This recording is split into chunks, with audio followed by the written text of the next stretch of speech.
Bayangkan satu negara dengan cadangan minyak terbesar di dunia, tapi ekonominya runtuh, rakyatnya miskin, dan pemimpinnya dibenci oleh negara paling berkuasa di bumi.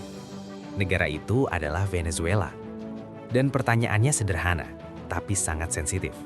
Kenapa Amerika Serikat begitu terobsesi pada Venezuela? Secara resmi, jawabannya selalu sama. Amerika menyebut ini sebagai bagian dari perang melawan narkoba.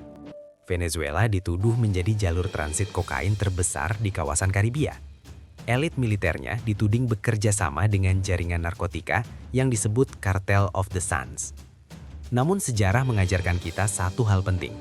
Ketika Amerika menyebut perang moral, seringkali ada kepentingan strategis yang jauh lebih besar di belakangnya.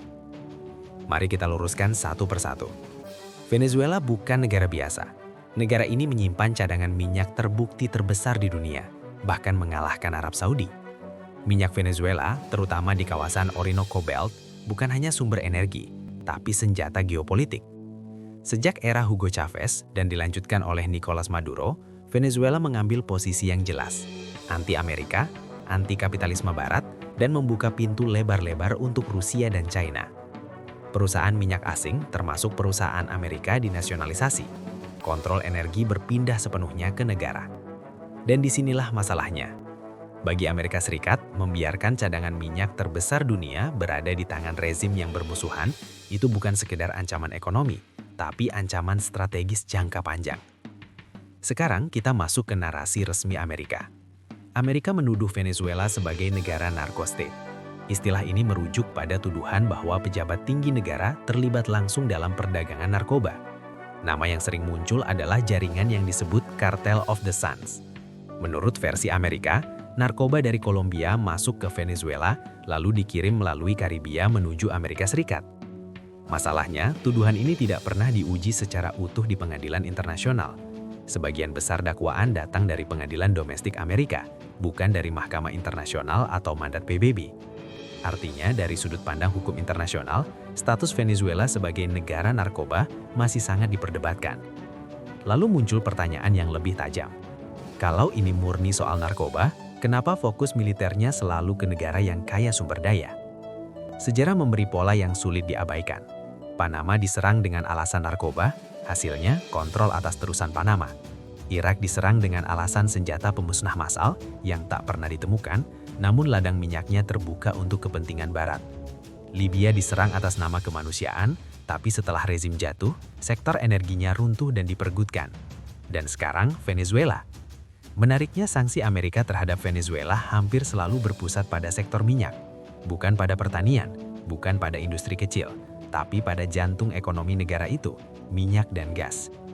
Aset perusahaan minyak negara Venezuela dibekukan, ekspor dibatasi, akses ke sistem keuangan global ditutup. Namun ada satu detail yang jarang dibahas media besar.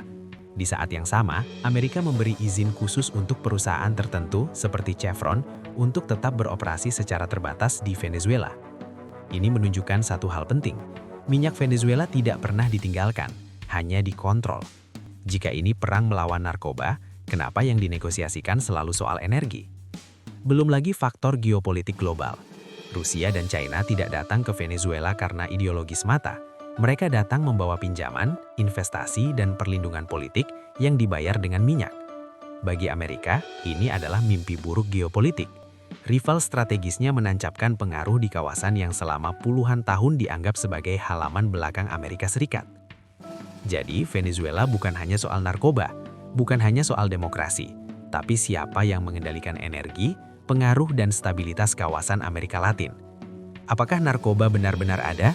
Ya, perdagangan narkoba di kawasan ini nyata, tidak ada yang menyangkal itu. Namun pertanyaannya bukan apakah narkoba ada, melainkan apakah narkoba adalah alasan utama atau hanya pembenaran yang paling mudah dijual ke publik. Karena perang melawan narkoba punya keunggulan besar secara politik. Tidak perlu deklarasi perang, tidak perlu mandat internasional yang rumit. Cukup satu kalimat yang kuat secara moral, kami melindungi rakyat kami dari narkoba, dan publik akan diam.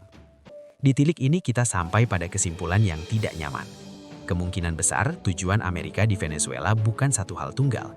Ini adalah kombinasi kepentingan, pengendalian energi global, pencegahan pengaruh Rusia dan China, stabilisasi kawasan sesuai kepentingan Amerika, dan ya, pemberantasan narkoba, tapi bukan sebagai tujuan utama.